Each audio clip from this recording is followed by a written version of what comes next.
সিজদার রাতও ভোর হয়, নেশার রাতও ভোর হয়। হ্যাঁ, আজ রাত যে যুবক আল্লাহকে সিজদা দেয় তারও ভোর হয়, যে মদের নেশায় পড়ে থাকে তারও কি হয়ে যায়, ভোর হয়। স্বার্থপর এই দুনিয়া যুবক, নওজওয়ান মনে রাখো, স্বার্থপর এই দুনিয়া, কারো কথা মনে রাখে না, কারো জন্য থেমে থাকে না। আমি এই পরশুদিন দেখছি, গতকালকের আগের দিন সকাল 6:30 বাজে আমি আমার বাজারে, ময়নামতি সাবের বাজার, ওইখানে দেখছি একটা হাইয়েস্ট গাড়ি একটা ট্রাকের মুখোমুখি হইয়া, হাইয়েস্ট গাড়িটার ড্রাইভারটা জাগাত তারে বাইরে করছে টাইম না হেসরাইয়া, কিছুক্ষণের মধ্যে লোকটা মারা গেছে। আমি একটা জিনিস খেয়াল করছি, অনেকক্ষণ তাকাইয়া আমার সাথে ড্রাইভারের আমি বললাম, কি স্বার্থপর এই দুনিয়া, একটা গাড়ি কেউ তার জন্য থামলো না, কারো হাতে সময় নাই, সবাই হরন দিয়া সাইড করে এমনে হেমনে করে সব চলে যায়, কোনো ড্রাইভারও থামে না বন্ধু, যে একটা লোক তো মরে গেছে, আরে মরে গেছে, তুই মরে গেছ, আমার হাতে সময় নেই। এই জন্য স্বার্থপর এই দুনিয়া, বড় স্বার্থপর, হয় কারো জন্য থামে না, কারো কথা অপেক্ষা করে না। চলতে তোমার কথা কেউ মনে রাখবে না।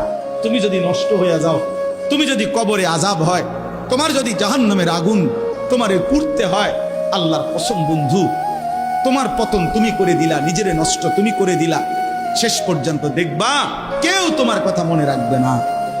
এই পৃথিবী ধোঁকা, ধোঁকা। চলো এই জন্য আল্লাহর দিকে ফিরে আসি। ইল্লা মান তাবা ওয়া আমানা ওয়া আমিলা সালিহান, আল্লাহ বলে যে গুনাহ ছেড়ে দিয়ে তওবা করলো, আমি আল্লাহকে বিশ্বাস করলো এবং পুনরায় আবার নেক আমল শুরু করে দিল, ফাউলাইকা ইয়াদখুলুনাল জান্নাহ, আমি আল্লাহ ওয়াদা দিলাম, আমি আল্লাহ তাদেরকে জান্নাতেই ঢুকায়া দেব। ওয়ালা ইউজলামুনা শাইআ, কোনো জুলুম করা হবে না এক বিন্দু। অর্থাৎ পেছনের গুনার জন্য আমি লজ্জা দেব না, বরং তওবা করার কারণে, ফিরে আসার কারণে, নতুন করে আবার নামাজ সেজদা বন্দিগি পাক পবিত্র জীবন চলার কারণে এখন থেকে নিয়ে বাকি জিন্দেগির আমলের বরকতে জান্নাত দিয়ে দেব। এই জন্য প্রিয় সন্তান, প্রিয় কিশোর, নওজওয়ান, যুবক, চলো ইনশাআল্লাহ বদলাইবার সিদ্ধান্ত নেই। সবাই এই পরিমাণ শাহওয়াত, এই পরিমাণ অবৈধ কামনা বাসনা, নারী ছবি, অশ্লীলতা, বেহায়াপনাতে মাতাল হয়ে গেছে বন্ধু। চারিদিকে, সমাজের চারিদিকে।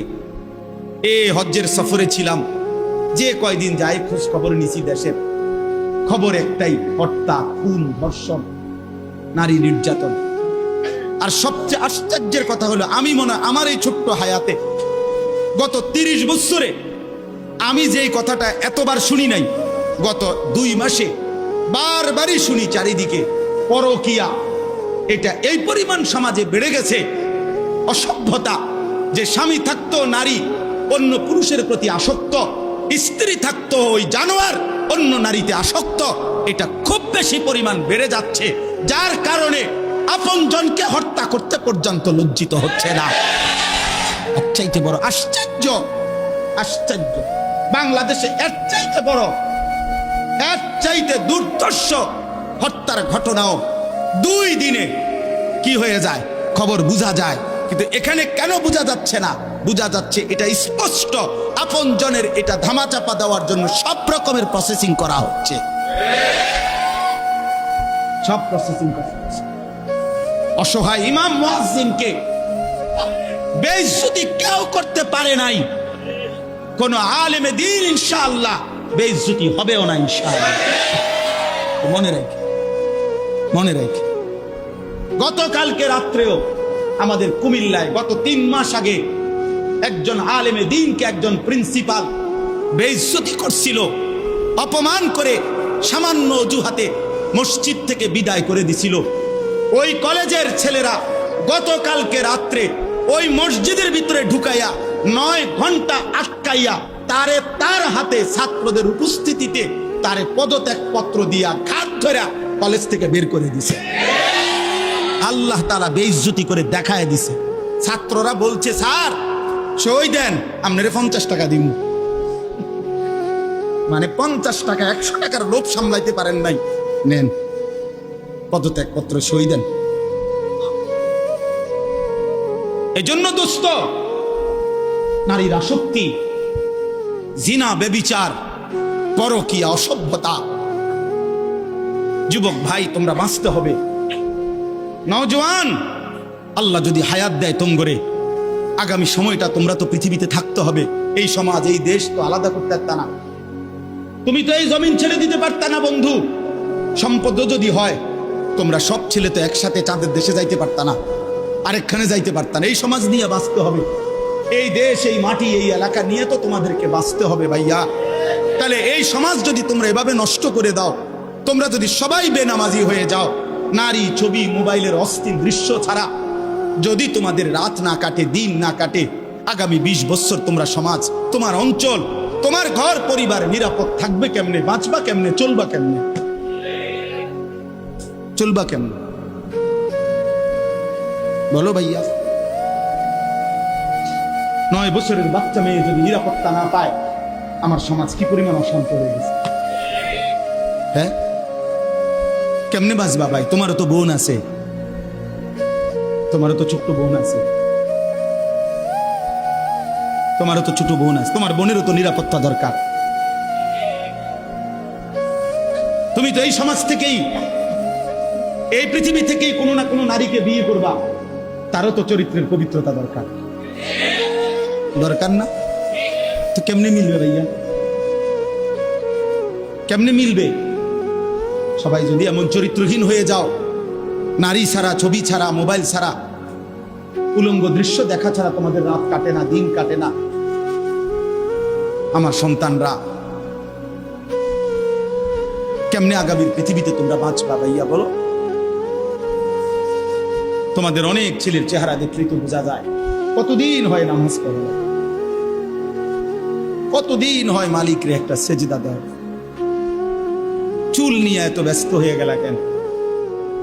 চুলের ফ্যাশনের উপরে এত অস্থির হইলা কেন? কে দেখে তোমার চুল? কীর্ত দেখে?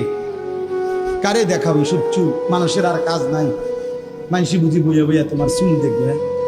তুমি যে সারাদিন চুল নিয়ে ব্যস্ত, শরীর পূজা, দেহের পূজা এভাবে করছো কেন? সারাক্ষণ বুঝি এই শরীর, এই দেহ, এটা নিয়েই ব্যস্ত হয়ে গেল।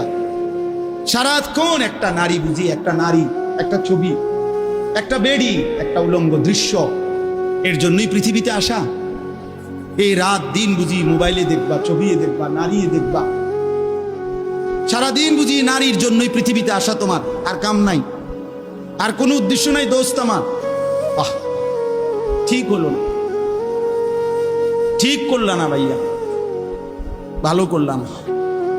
অর্থাৎ যারা নামাজ পড়ে না, আল্লাযীনা তারাকুস সালাহ, টোটালি নামাজ যারা ছেড়ে দিছে, তারা প্রজন্মের উত্তম তো না, নিকৃষ্ট না, তারা কোনো জেনারেশনে না, তারা কোনো মানুষে না, তারা কোনো কিচ্ছু না, এর কোনো গণাতে ধরে না। ওই প্রথমেই বাদ গণাত করছে, ওরে নিকৃষ্ট হিসেবে বলতে চাইছে আল্লাহ এখানে। যারা তাদের নামাজকে নষ্ট করে দেয়, তাফসীরের মধ্যে লিখছে নামাজ নষ্ট করে দেয় মানে কি? 1 নাম্বার, যে ব্যক্তি নামাজকে যথাসময়ে আদায় করে না, ইউআখিরুনাস সালাহ, তাখির করে, নামাজ সবসময় দেরিতে পড়ে। নামাজ সবসময় কখন পড়ে? দেরিতে পড়ে। আল্লাহ তাআলা বলেন ওরা ওই সমাজের নিকৃষ্ট মানুষ। ফাওয়াইলুল লিল মুসাল্লিন আল্লাযীনা হুম আন সালাতিহিম সাহুন। আল্লাহ তাআলা বলেন ওই নামাজীদের জন্য জাহান্নাম। ওয়াইল, জাহান্নামের একটি গুহা, জাহান্নামের একটা অংশ, জাহান্নামের ভীষণ আযাব। আল্লাহ তাআলা বলছে তারা আল্লাযীনা হুম আন সালাতিহিম সাহুন, যারা তাদের নামাজের মধ্যে সাহুন, অলস, নামাজকে সবসময় দেরি করে, নামাজকে সবসময় দেরি করে। জোহরের আজান হয়েছে 1টা বাজে, এবারটা জোহরের নামাজ পড়তে গেছে 4:30 বাজে, 4:30 ওরা নামাজ পড়ছে লুঙ্গিটারে বইটা, গামছা একটা কান্দে দিয়া, রুকু সিজদা 3-4টা মেরে দিল আর কি। এটা নমাজ হইলেন কি তো করতাম হুজুর, সময় কুলাইতারি না। কিরছেন আপনি, ঘাস কাটছে, এতক্ষণ গরু গোসল করাইছে, গরু গোসল করাইছে। গরু গোসল করানোটা খুব দামি দরকারি বিষয়। তো নামাজকে এরকম প্রতিনিয়ত যে বিলম্ব করে আল্লাহ তাআলার কোরআনের ভাষায় তারা নিকৃষ্ট মানুষ, নিকৃষ্ট মানুষ। আদাউস সালার অন্তর্ভুক্ত, আদাউস সালার অন্তর্ভুক্ত নামাজকে বিলম্ব। আচ্ছা, হাদিসের মধ্যে আছে, কোরআনেও আছে, যে ব্যক্তি নামাজে অবহেলা করে, আল্লাহর কসম, আল্লাহও বলছে, নবীজিও বলছে, সে মুনাফিক। ইন্নাল মুনাফিকিনা ইউখাদিউনা আল্লাহ ওয়া হুয়া খাদিউহুম ওয়া ইযা কামু ইলাস সালাতি কামু কুসালা। কোরআন শরীফে আল্লাহ মুনাফিকের এক নম্বর পরিচয় বলছে, মুনাফিক সে যে নামাজ পড়ে অলস ভাবে। নামাজ পড়ে কিভাবে? তাহলে নামাজ যে পড়ে না তার ব্যাপারে বলেন, কথা বলেন না কেন? তারে মুনাফিকও বলে নাই। তুই কোনো মানুষে না বেটা, তুই কোনো কাতারে নাই, তোর কোনো আলোচনাই নাই। আলোচনা ওই ব্যক্তিরে যে নামাজ পড়ে অলস ভাবে, খামখেয়ালি করে। দাঁড়াইবার কথা দুই পায়ে, দাঁড়াইছে এক পায়ে, বুঝেন? অলস নামাজের। রাসূলুল্লাহ সাল্লাল্লাহু আলাইহি সাল্লাম বলছেন, তিলকা সালাতুল মুনাফিক, ওই নামাজ মুনাফিকের নামাজ। ইয়ারকুবু হাত্তা তাগরুবা শামস, আসরের নামাজ না পড়ে যে অপেক্ষা করতেছে, অন্য কাজে ব্যস্ত আছে, এরই মধ্যে সূর্য ডুবে যাচ্ছে, সূর্য ডুবার কাছাকাছি। হাত্তা কানাত বাইনা কারনাই শাইতান, সূর্য ডুবার সময়ে শয়তান তার দুই শিং সূর্যের পাশে বাড়াইয়া দেয়। আল্লাহ নবী সাল্লাল্লাহু আলাইহি সাল্লাম বলেন, কামা ফানাক্কারা আরবাআন, সূর্য ডুবে যায়, এই সময় ওই আসরের নামাজের জন্য দাঁড়াইয়া 4 রাকাতে যেন 4টা ঠুক্কর মারছে। লা ইয়াযকুরুল্লাহ ইল্লা কালিলা, ঠিক মতো তাসবিহগুলো নামাজের আদায় করে নাই। রাসূল বলছে 3 বার, ওইটা মুনাফিকের নামাজ, মুনাফিকের নামাজ, মুনাফিকের নামাজ, মুনাফিকের নামাজ। তোর মতো নিকৃষ্ট, নির্লজ্জ, বেহায়া আল্লাহর জমিনে তো কোনো কুত্তাও হয় না, কোনো কুত্তাও তো এরকম হইতে পারে না।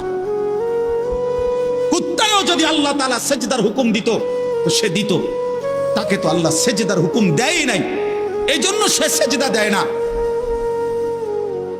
তুমি নাফরমানের তো আল্লাহ সেজদার হুকুম দিছিল, দিলা না কেন? তোমার তুলনা তো জানোয়ারের সাথে হয় না, এই জন্য তো আল্লাহ বলছে বালহুম আদাল, ওই জানোয়ারের চাইতে নিকৃষ্ট। ওর উদাহরণ নাই, ওর তুলনা কুকুরের সাথেও না, ওর তুলনা শুকরের সাথেও না। আল্লাহর কোন সৃষ্টির অন্তর্ভুক্ত না। বলো মিয়া, এত বিবেকহীন কেমনে হইলা? আফা হাসিবতুম আন্নামা খালাকনাকুম আবাসান, কি ভেবেছো বান্দা আমি তোমাকে অনর্থক বানিয়েছি? তোমাকে আমি একদিন, আমি আল্লাহ 1 সেকেন্ডে চাইলে পারি, কুন ফায়াকুন, আমি হও বললেই হয়ে যায়। সেই আমি 9 মাস কেন লাগাইলাম? 9 মাস লাগাইলাম। আরে বলো কি বান্দা, নিজ হাতে খালাকতুহু বিয়াদিয়া, আল্লাহ বলেন আমি আমার নিজ কুদরতি হাতে আমার বান্দাকে আমি বানাইছি, আমি বানাইছি বড় যত্ন করে।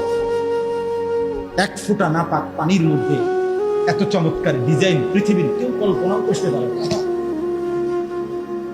ইন্না খালাকনাল ইনসানা মিন নুতফাতিন আমশাজ,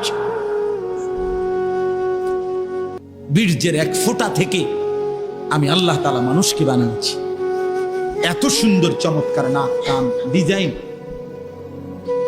কোন পানির 1 ফোঁটার উপরে, 1 ফোঁটা পানির মধ্যে কেউ কোনো ডিজাইন করুক, কি দিয়ে করবে? পানির উপরে ডিজাইন করে কেমনে? আবার রব্বুল আলামিন বলে সেই পানির নাপাক ফোঁটা দুর্গন্ধযুক্ত, আমি তার মধ্যে এমন সুন্দর একটা ডিজাইন করেছি।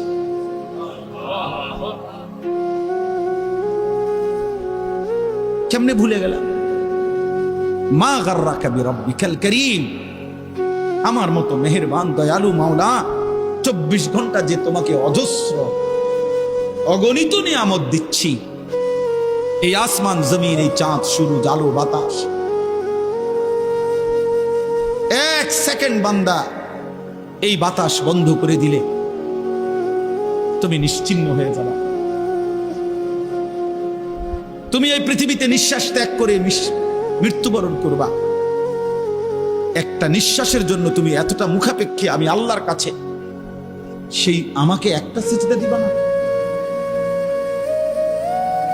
সেই আমাকে একবারও ডাকবা না?